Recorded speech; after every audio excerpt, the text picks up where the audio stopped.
Hi there. I'm here with Marcell Strbich, who is a candidate for Ohio Secretary of State and going to be our next Secretary of State, right, Marcell? Better believe it.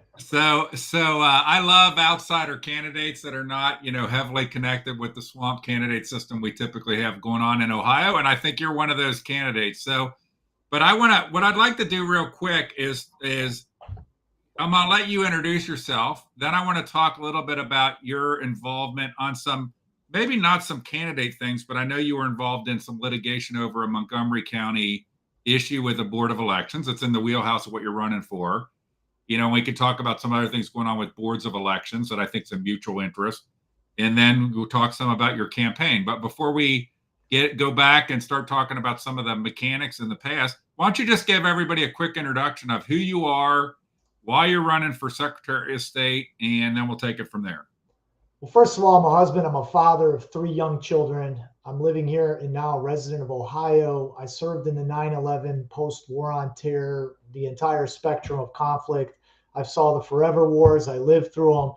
I've seen how our country has divided on very partisan lines, how people on the inside work with one another to avoid transparency, public oversight, accountability. It disturbed me what I saw in 2020.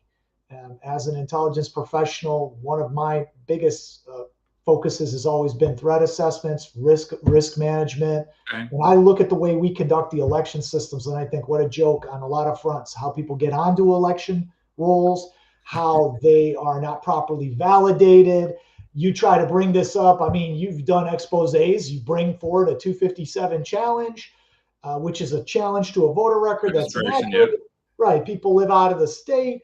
And what you get is not even a hearing. You don't get the time of day, and then they argue over somebody who's telling them, hey, I'm okay if you take me off the voter roll, and they still won't take them off the voter roll. I mean, the absurdity of it is it's like, and I've been through bureaucracy, Chris. Like I've Okay. seen the Air Force at the Pentagon level. Okay. Okay. And you joke about it there, but we can't joke about our elections. We saw how bad things went for our country after 2020. Okay. Right. We opened a border. We institutionalized, weaponized our institutions from the DOD to the DOJ. People are Right. just complacently sleepwalking, and they have such an ability in our local government, our state government, to be so impactful, so important, that I don't Right. know if they understand just how vital they are. And I think it all stems from the top. So I'm running to be the Secretary of State to clean up these issues, bring a measure of accountability by making sure we have proper organizational leadership.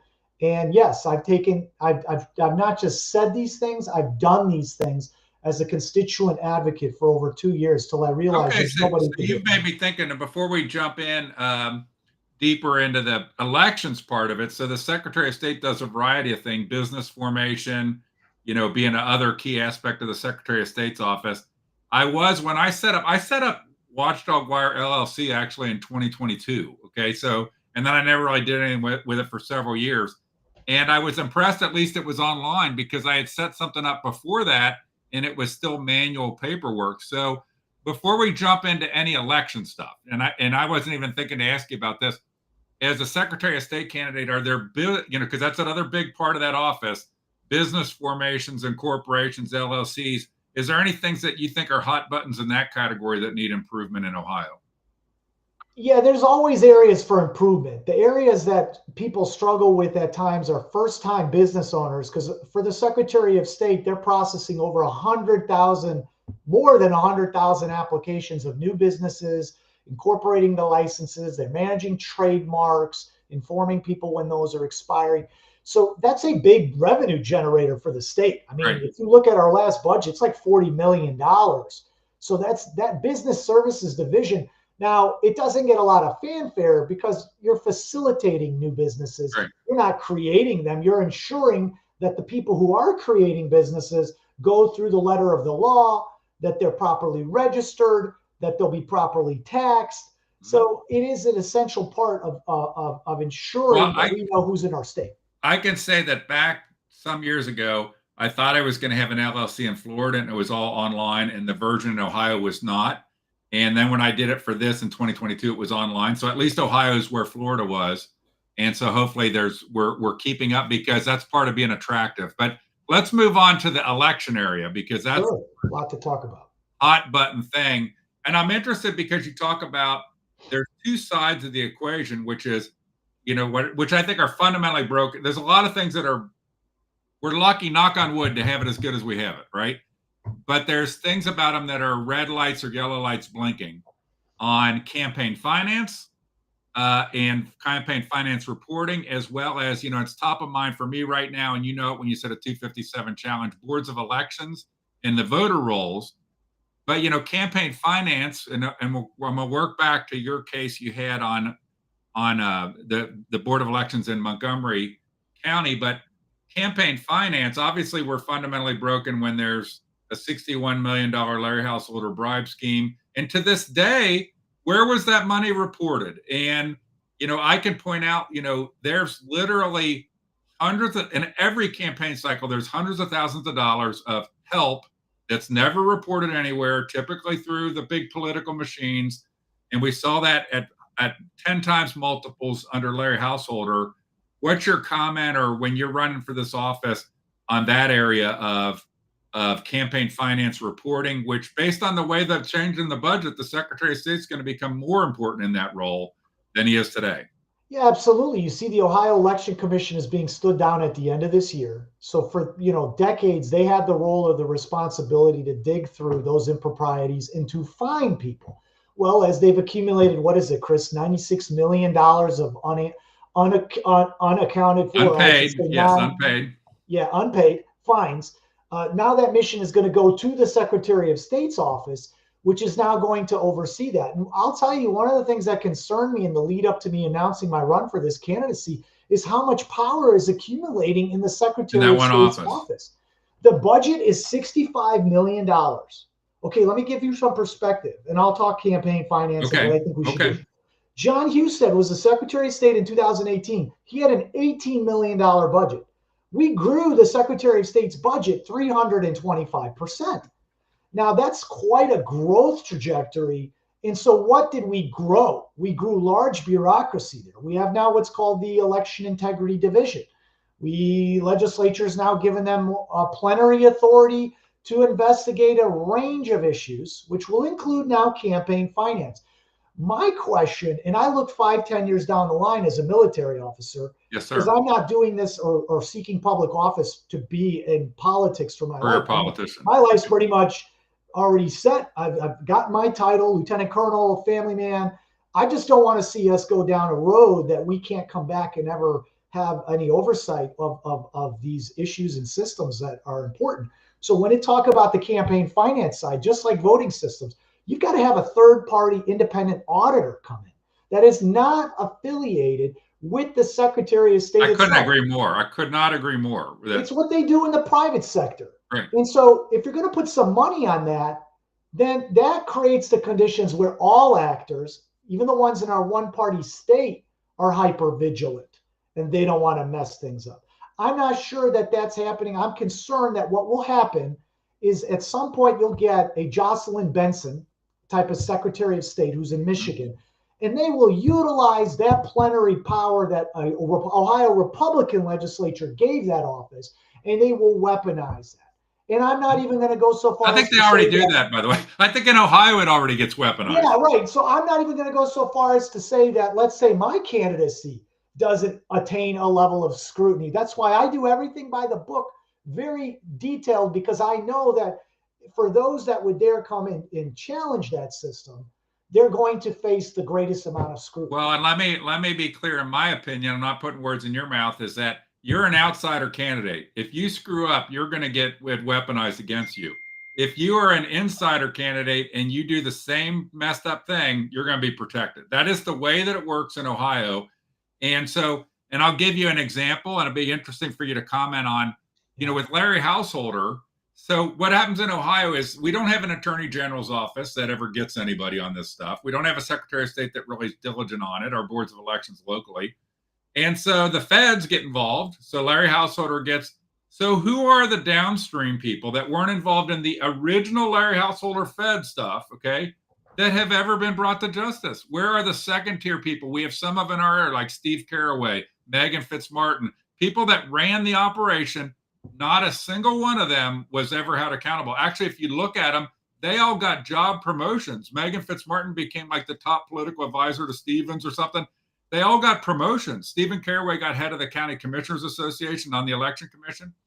And so there's just they just don't do anything that downstream. And last thing I'll say is I was always a fan of G. Gordon Liddy and reading G. Gordon Liddy books. But part of it is when you have a mob that's out of control, you make an example of one or two of them, and it causes the behavior to change of the whole mob. And if just one time some of these downstream people got persecuted, it would put a chill on crooked campaign finance stuff in Ohio. My opinion. What's your view on, the state side of Larry Householder or the downstream people that are involved in unscrupulous finance? Well, clearly I haven't made my way through the Ohio system and been protected over years or been assigned, swap out roles because of my loyalty to the habitual relationships and favor trading that happens in order to stay in the system and not make friction for anybody. But what I can tell you from my military experience when I was leading people in a 120 person level organization, and I saw people that did not follow what was required during the set mission, and you do punish them, you give them a letter of counseling or reprimand. In this case, you could potentially even fire a political appointee. Yeah. It does send a message, Chris. In last year, in October, I was a poll worker going for training. We had just a new directive that finally, after 3 years, we had not been enforcing the citizenship requirement before casting. So we conducted 3 elections in Ohio, even though a constitutional ballot amendment passed in 2022, and 77% of Ohioans said, I do not only U.S. citizens should vote in Ohio's elections. We never created a follow-on law to properly evaluate people's at the time of registration to ensure that they were citizens, nor did we give the Board of Elections the means to do so. So they couldn't do that. And by the way, everything you're talking about would have been on LaRosa's watch that this should have happened? Whoever's watching, that's right. It should have been done in that period of time since then. But again, what we have in a system is everybody points the finger. The Secretary of State says, the legislature, you got to pass my law. The legislature says, well, you're the Secretary of State. So it's a system of plausible deniability. And it goes all the way up to the federal government when it comes to even the voting system. So to finish my thought and where I was and what I had to do, I felt what I had to do. As a polling location worker, and we had been raising awareness about how many non-citizens had been granted identity credentials in Ohio. At the time, it was 236,000, which means those are 236,000 potential instances where somebody working for a government office or a third-party voter group could ask a non-citizen, do you want to register to vote?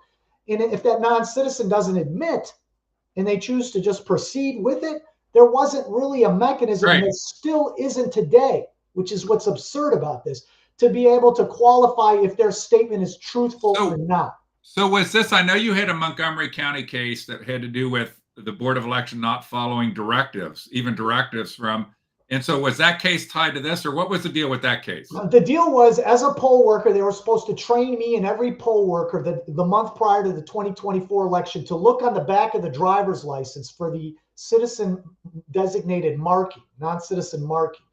And even though Secretary of State did send the directive and the infographic, which they were supposed to use in the training, what I found in my county, Montgomery, very large county, Dayton, Ohio, and several other counties across the state of Ohio, to include Fairfield and others, they were completely ignoring that component of training, even though they had been in our Constitution for years. So when I look at the back of my driver's license, there's something on there that would indicate whether I was a U.S. citizen or not? Yes, here's the kicker, though. Only the driver's licenses that were issued after April 7th, 2023, which is when they snapped the chalk line for the voter ID bill that they passed a few years ago. You know what the problem with that is? The problem is there's millions of driver's licenses and state IDs which were issued without that designation prior to April of 2023, and it's going to take several years for the people who were attesting to their citizenship for that to cycle out. So your case was about not doing the proper training, and then you you it looked like when I looked at it, it was one of these typical writ granted, partially part of it was muted. So did Montgomery County then do some training, or what actually happened? Yeah, the interesting thing is they were backslapped from the Supreme Court, but this is what they said: as long as they sent an email to the other prior hundreds of attendees, that would suffice as far as remediating it. So I said, an email, really? Like I would have, brought people back, and so they Right. they try to accommodate everything. And the Well, direct it tells you how much, that you can't. I'm a big believer in what Dan Bongino used to say. Most in the political class, most Republicans are actually Democrats, and no Democrats are Republicans. And so you cannot trust that because somebody has an R behind their name, that's something that they campaigned on or they talk about of voter integrity, not, citizens only voting, that they actually do anything about it. They do not ever assume that any of these people in office have the passion for the things they talk about on the campaign trail. But I can already tell, talking to you, you have a passion about this, that we need to have clean elections in Ohio. Oh, 100%. And I'm not trying to affect an outcome for a given party. I don't want people to lose confidence and trust in their elections. I don't know if you know this, but prior to the 2024 election, polling was done on this, showing 6 out of 10 Americans were not sure if the results of the election would be honest. That's a crisis. If six, and that's not all Republicans. Those are independents. Those are Democrats. And ever since I've been of voting age, which started in 2000 with the Bush versus Gore election, which I believe started us down this path of non-accountability and the election systems being privatized and monetized and brought behind closed doors for the parties to control. I'm a firm believer that things went sideways on that front. And if we go back and diagnose it, all we really have is whenever the other side loses, a Republican or a Democrat, Right. they blame the other side for cheating. Right. And so the people get lost in the confusion of the narrative. And nothing gets fixed. Nothing gets really changed. And I want to give a parallel. It's kind of like, I love to say this, especially with young people and especially with liberal ones, when they talk about college and student loan forgiveness. And I say, okay, let's put that shiny object over here. Like, who won Bush versus Gore? Who won Trump versus, let's put that shiny object over here. And let's ask ourselves a question first. If we have a system where people can't pay back their college loans, what are we doing to fix the system? Forget about whether we forgive the past loans. How are we making sure the problem's not persisting? And so the political class on elections, it's a lot of talk. It's a lot of this. It's a lot of that. What does happen? What doesn't happen? But you don't see really effective people really proposing solutions. In the mix. So, what do you think if you had to say like your couple 3 things about voter registration and or elections in Ohio that you think are the most important couple 3 things need to get more focus on? We could solve 80 to 90% of potential fraudulent voting by addressing the broken election administration review of voter registration applications. Okay. Let me break it out. We essentially let everybody who applies for any application that comes forward to the Board of Elections that's been filled out to go through and get a voter ID number. Think about that. The industry standard is to make sure the information is correct before you process a transaction. Correct, right. But for voter registration, the standard, the criteria, which is determined by every county, not by one standard, but by every county, is if they're satisfied as to the statement of the truth. Think about what that means. That means that whoever's sitting there pushing that paper in front of them says, okay, is fields A through Z filled out? It is?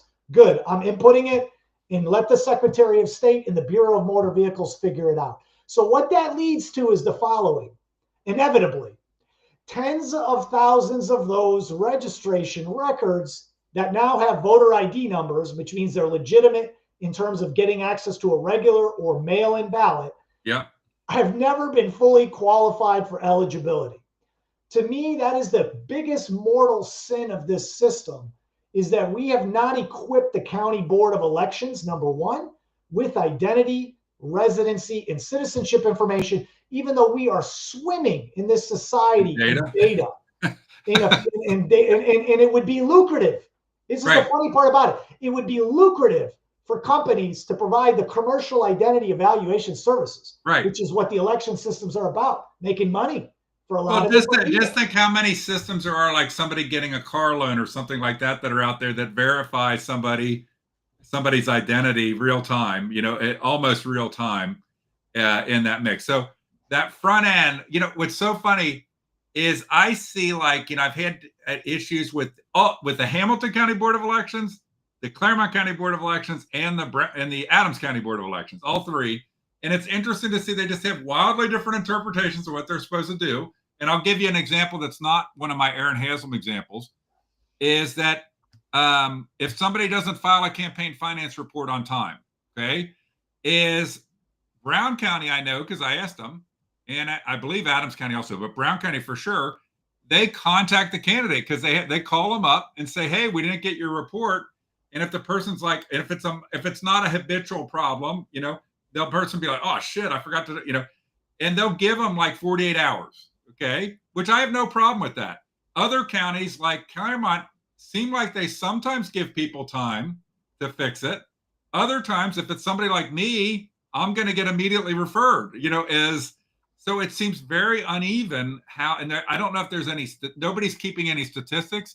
When you're Secretary of State, there should be some statistics on this stuff somewhere of what's actually happening with this stuff. Because I think you have some counties, they just have radically different interpretations. And I'm going to make one other statement and then let you go at it.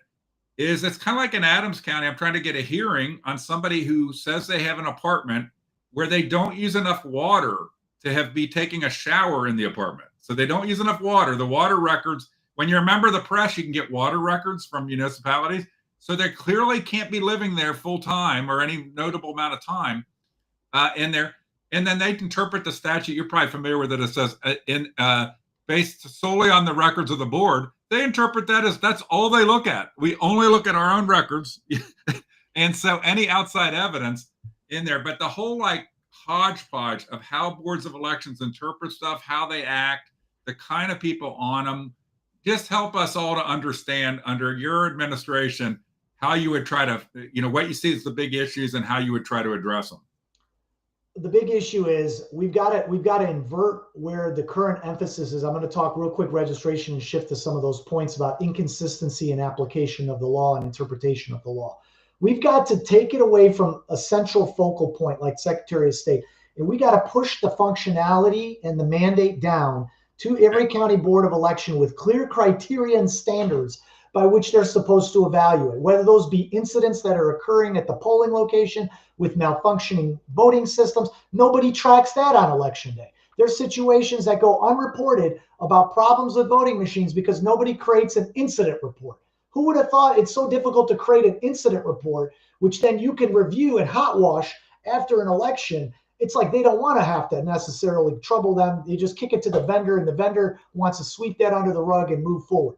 When it comes to issues like we're talking about on how we're going to look at the other aspects, that's registration, the voting system, 257 challenges. We had people trying to show every board of election to be helpful to them, knowing they didn't have the capability to see that themselves because they haven't been equipped with that data in those databases to know, would show up last summer with lists diligently prepared, diligently researched, Chris, showing this person clearly moved from Ohio to Florida and has even voted in Florida, right? And then they would show them .gov data. Like, you can't get more official than like Florida's data. And they would bring it forward. And the county board of elections were like, first they wouldn't give them the 10-day hearing. Then when they got around to it, they didn't want to say it was a formal hearing. The gamesmanship, the animus that was portrayed toward these people for daring to try to involve themselves in an activity that has been in an Ohio law for 20 years as an option for them. And they refused to do it. In fact, there were some county board of elections, they basically flatlined. The 2 Democrats and the 2 Republicans wouldn't agree. So what that does is it kicks it up to the Secretary of State. Now, if I'm the Secretary of State and I'm facing that issue, that signals to me like, hello, it's time for you to come up with some defined criteria. because Right. clearly these people don't know how they should decide this. So if they need me to spell it out for them, A to Z, right, nuts and bolts, what Right. you're going to determine that off of, then let's come up with that. And if you want me to do your job and I'll promulgate it to you, then I'll hold you accountable for you executing on that or not. It's a failure, and I saw this in the military. It's a failure when you have to send your issue up to the general officer or your senior master sergeant. You got to be able to take care of those things at your level. But I also have to say, some of those board of elections have been left in this no man's space where they don't know how to react to this. Let me give you Right. another perfect example. There was a ballot referendum by two rural counties recently, Monroe and Seneca, to bring forward a referendum this November so that they can restore hand counting. All they wanted to see was if 51% of the county wants to do hand counting. That doesn't mean it's binding. It's not binding. It's a plebiscite to see if people want to go that direction. And even if it said yes, there's a whole other set of actions that have to happen. Okay, how are you going to do it? Let's see your plan, so forth, so on. Well, the Secretary of State decided selectively to get involved there, where he didn't get involved in the 257 challenges, but he got involved on that case. And he said that the form they're using to get those signatures and citing the statute is non-applicable, and he disallowed the ballot referendum. So it gets worse. So he steps in, but it's an advisory memo, right? So there's a questionability about the legality. Is that true legality? But what it is it's a dog whistle for the county prosecutors now to pounce on that because people needed top cover, and they sure did. And in that county, the Board of Elections decided to take it a step further and pass a rule that punished anybody who participated in that ballot referendum from ever being able to be a supervisor voting location manager. So in other words, their views or opinions as expressed with the type of voting system they want to have is somehow so forbidden that they can no longer be trusted, even though they've demonstrated exceptional performance, election after election, no issues, nothing insubordinate. Right. So they took it upon themselves to violate their First Amendment and discriminate across an entire class. I believe that most, I think that a lot of people in government in these different public things, they know the systems are effed up. So they react. It's funny, any company I ever worked for, I was never afraid of inspection because if we actually had a problem, I wanted to find out where we had a problem. Exactly. And I never went into an inspection without feeling that I didn't have any problems. You know what I'm saying? Or if I did have a problem, I would tell them we got a problem here that we're trying to figure out, because that was a professional. I was a professional. And so these boards of elections. So let me give you an example. I worked for Anderson Consulting, now Accenture, and they did peer office reviews where people came from another office to review your office. And you wanted them to do that because if you had a liability exposure, you're screwing something up on projects, you're not testing something right. You wanted to know that. You never thought, but you had the maturity to know that there's things that I might not see because I have, I'm living this every day. Third party comes in, So frankly, I see there's no audit function. And the people that I see on boards of elections, I'm not saying they're bad people, but 90% of them are not qualified to be in those roles. I don't know if you saw, I did a thing where I asked one of the Adams County Board of Election members, like, why didn't you look at the water usage? Why didn't you look at why the vehicles were registered in another county? Why didn't you look at why his own form says he lives with his wife and kids? And the guy looks at me like, those would be good questions. It's like, what? Like, you're on a board of elections. These should be the natural questions that are in your mind that would go to residency. Where's their cars? Where's their kids? Where's their wife? Do they use enough water? And I just feel like these people on these boards of elections, they might be nice people. They might be good to hang out with, go to church with, hang out socially. But a lot of them don't seem like they have any real analytical skills. And you should have a little bit of a detective skill if you're on a board of elections. Yeah, I think a lot of times what's happened is there's a conditioning process here too. And I've seen this with bureaucracies or middle management. Don't ask too many questions. This is your lane in the road. If something goes wrong, you can always fall back on, well, that wasn't my job. Or I did. Plausible denial. Yeah, that's the plausible deniability, right? Like, I go around all over the state, Chris, and I talk to people about legitimate security vulnerabilities that exist with the present, product line of voting systems. They go back to 2005 in terms of the security standards. And what you'll find is when you bring this up, I'll usually be in the presence of some board of election members. And like you said, I don't bring them up specifically. I don't ever question anything specific to their county or their thing. But I find so many people get quickly defensive for something they have nothing to do with. They're not. I'm not putting it on you. It's because they're government people and they know there's something wrong with it, probably. Right? But it's almost like people's identities are self-prescribed in their jobs. And they've been told, like, you should always fall back on the 99.95% accuracy talking point, or the voting systems are not connected to the internet. And I find with that, when I hear that, I say, okay, but do you understand that those systems were designed and developed by a foreign entity through foreign developers with foreign supply components, and that the degree of threat that exists today with voting systems isn't just about network connectivity, that it has a lot to do with supply chain, that it has a lot to do with remote access, that there are so many vectors of access points, and not to manage, to say also password administration access. Chinese have gotten into the Department of Defense's top systems basically because of sloppy password administration management and user access. Do we think that the DoD is doing is more complacent or much more scrutinous than the Board of Elections could be? I think they take what they hear from the vendor at face value because it's easier to live in that world than it is to question it, to try to understand it. Right. And I don't blame people for not having an information system technology background like I do, or having worked through those things, but that's what I think I have to offer. I can get at the crux of that issue, and we can create a solid system that includes some technology that is risk mitigated, right? Using risk management framework principles, which I understand. And you can have the very simple pen and paper, hand-marked paper ballot, which is watermarked, can get the job done for a lot less, and people will be assured and know that their vote is what it is because they filled it out with a pen and paper versus it got put into a barcode or a QR code that they have no viewability for. Right. I just did out my calculator because my brain has gotten weak as I've gotten older. That 88 counties, 4 members of the boards of elections, that's 352 people. There should be something they're doing when they put these people on these boards of elections. I think about, like, how the interview process worked in Accenture. There were some questions that would be revealing of your critical thinking skills, your problem solving skills, and this should apply to our government. I get so irritated. I'm sure the military used a lot of those kind of concepts of how do we know a person that can be at a certain level, but the lack of kind of critical thinking skills. And you wonder, what if something was really happening? What if somebody came into Adams County and they were actually none of these people would ever notice because they can't even, the obvious things right in their face, they don't even question.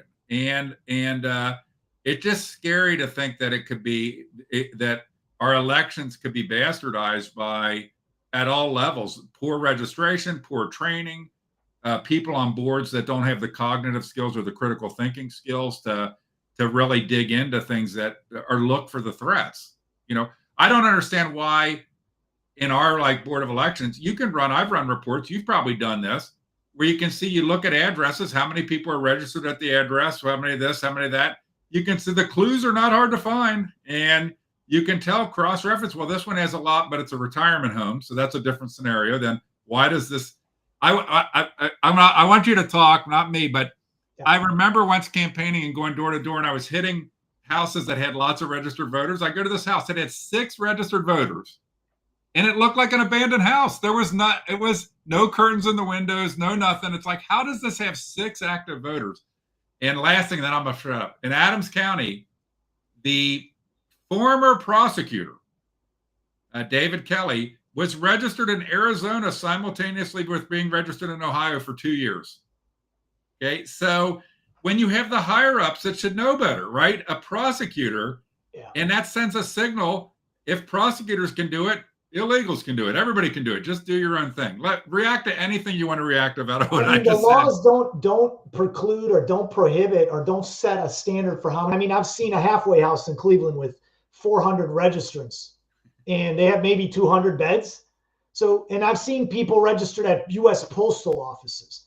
And so we track this. The fortunate thing about Ohio, and I'm sure it had a lot to do with where Republicans were 20 years ago, but the voter records are free. So we're unlike other states that charge us. We're one of the best when it comes to being able to see this stuff from a public record standpoint. I won't say, though, that the Board of Elections are quick to react to that.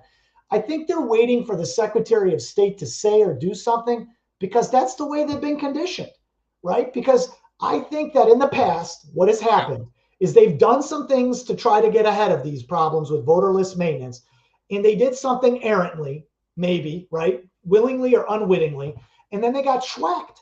Right. And when you get beat down once, then that sticks, and then the Secretary of State takes heat because that's a political position in many ways. The way that position reacts is politically.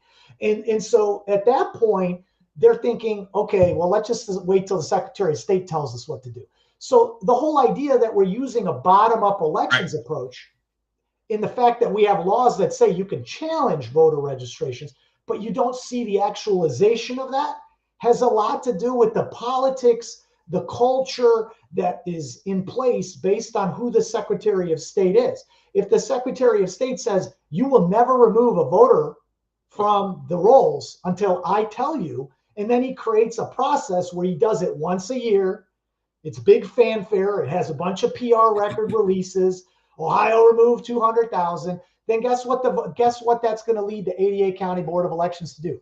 I'm going to wait till the Secretary of State tells me to do my job. Now, if you have a Secretary of State like me that says, no, I'm going to give you the tools, I'm going to give you the mandate, I'm going to check on you on a monthly basis to see how you're doing I'm going to utilize the tools I have to see how you're doing. Okay. And then those of you who are performing well, I'm going to incentivize, maybe bonuses or other things. Right. And those of you who are not are going to need to look for new. So just so anybody who watches this is aware, because you said something important, people don't know this. You can go download the voter database in Ohio anytime you want. You might need to have a decent enough computer if you live in a big county to handle the spreadsheets, but you can go download spreadsheets for every county off of the Secretary of State site. I could give them a lot of it. When you're in office, I'm going to give you some advice on how to clean up the formatting of that crap so it's usable, okay, more usable, but it's all there. And just so another thing, because you made me think about it, I'm going to say here, I don't know, we get people in school at 12 years of public education or public or private education is that in Ohio, unless you vote in a party primary, you are considered no party. Okay, so you are an independent unless you vote in the party primary. You don't register as a Republican or as a Democrat. That's right. That's an offshoot of your behavior in a party primaries. And you're right. And people know every county. If you hear this, you can go out to the Secretary of State's database right now as you're hearing this and download your county file and start sorting it, start working it, to look for these things, look for the duplication across things, and it's very easy to do in Ohio. In Florida, I did that, and I had to get. You end up getting. I don't know if I had to pay, but you end up having to wait for DVDs in the mail and stuff like that. You have to get records in the mail, so it's much harder. In Arizona, it's very hard. I had to go get the voter record for David Kelly in Arizona. It's like a person one at a time to get any voter information in there. So the. Before we wrap up, because I just thought about this, you might have been involved. Were you involved in 20 or 22 with any efforts to try to get voter information related to those elections? There were people. I know a number of team members, volunteer that are and are still very involved, and they look at it in 2-year increments, so they can see the change. Okay. There's people that are on top of that, and they want to get information from boards of elections. So in Claremont County, where I live, somebody tried to do that. Not me. And our chief of our civil division prosecutor's office, Brian Shrive, told him they'd have to pay $30,000 to get the public records from the election. At least $30,000. And I'm like, what? And then I called up people I knew, like John Adams and stuff, that had been involved in this stuff. I hadn't. And I'm like, did you ever get any counties tell you had to pay some outrageous amount of money? No, not a one. So then I made the same record request. I eventually got the records, and I had to spend, I think, $5 for a memory stick was all I had to pay. But just so you know, come to me, if you see this, Michael, when he's in office, Marcell, when he's in office, you can come to him. But come to me if anybody tells you at a board of elections you have to pay some outrageous amount of money to get election records, that is bullshit, and I will help you. So, Yeah. but that happened in Claremont County. Have you heard of that happen in other counties that people That one, no. That one, no. I mean, even the Secretary of State's clear when he says that this isn't costing folks. And some states are trying to create laws like that, and so they can be more like Ohio. That's a battle. That's one of many battles going on nationally. Actually, in Ohio, it's getting worse every year, but our public records laws in Ohio are getting worse, and we need to move them back the other direction. But there's a lot of states where they're even worse, okay, like than in Ohio, where government tries to hide all of its information. Okay, so Marcell, I appreciate you taking the time with me. Let me give you time for you to just talk about, anything you want to talk about, but you probably want to talk about your campaign or how do people find you? Yeah. You're not a big connected guy, so if people want to give money to your campaign, how do they do that, and so on and so forth? Yeah, thanks. And I've enjoyed this. This is good. I am on X at Marcell Strbich, 2 L's.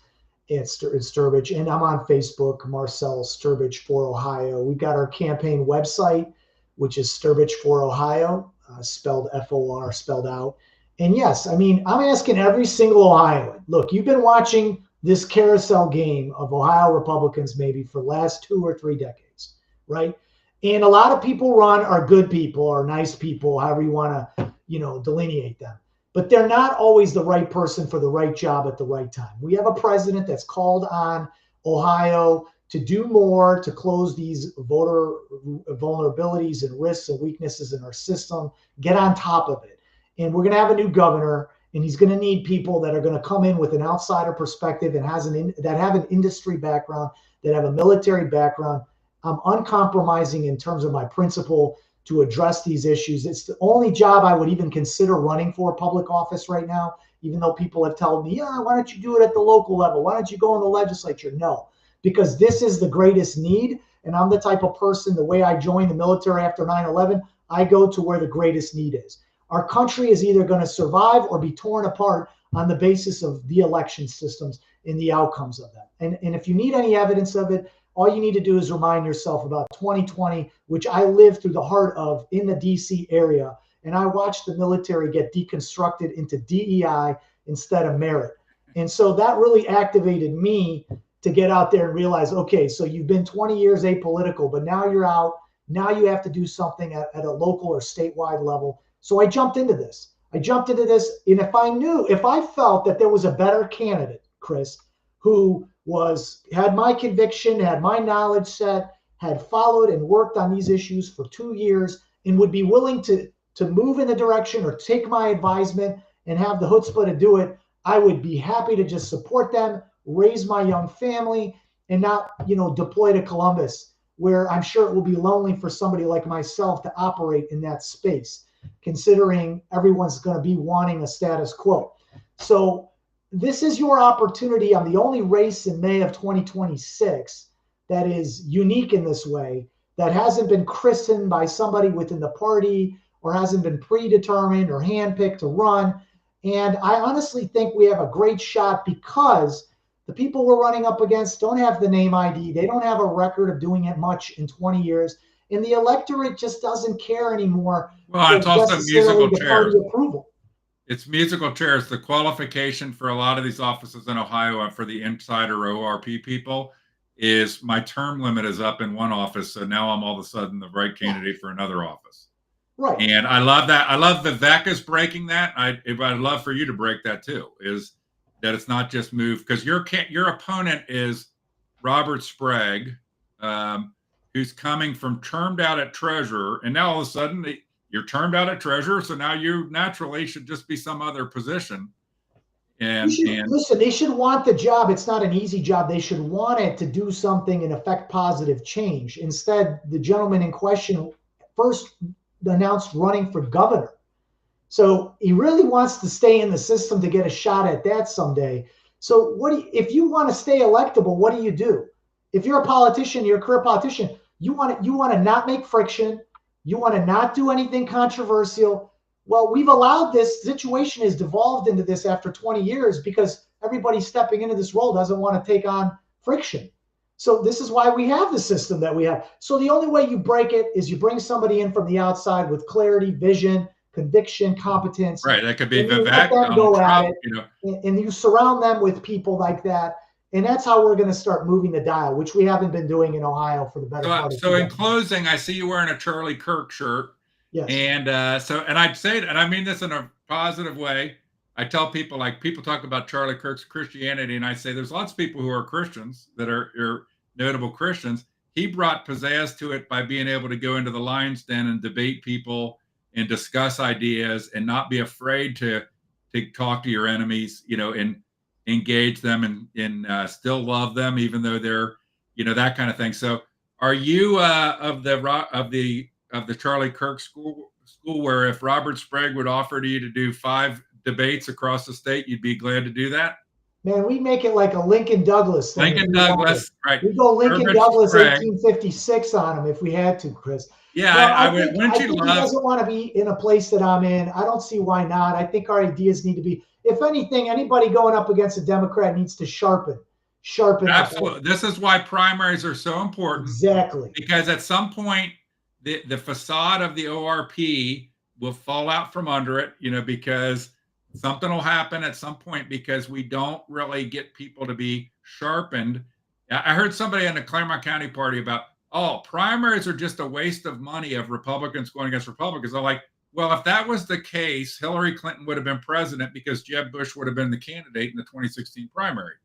The primary is what makes your party interesting. The primary is what helps your voters to learn, to get them interested. In Ohio, we have a declining participation in primaries all the time, and that needs to get reversed by people like, you're not going to be the problem, but people like Robert Sprague embracing the idea that real voter education through candidate engagement and interaction is good for our society, win or lose. And win or lose, I guarantee you, whether you win or lose, if Robert Sprague did 5 debates with you across the state, and then even if he won, okay, he would be a much better Secretary of State for having had to go through 5 debates with somebody presenting ideas and making him have to think through all these things.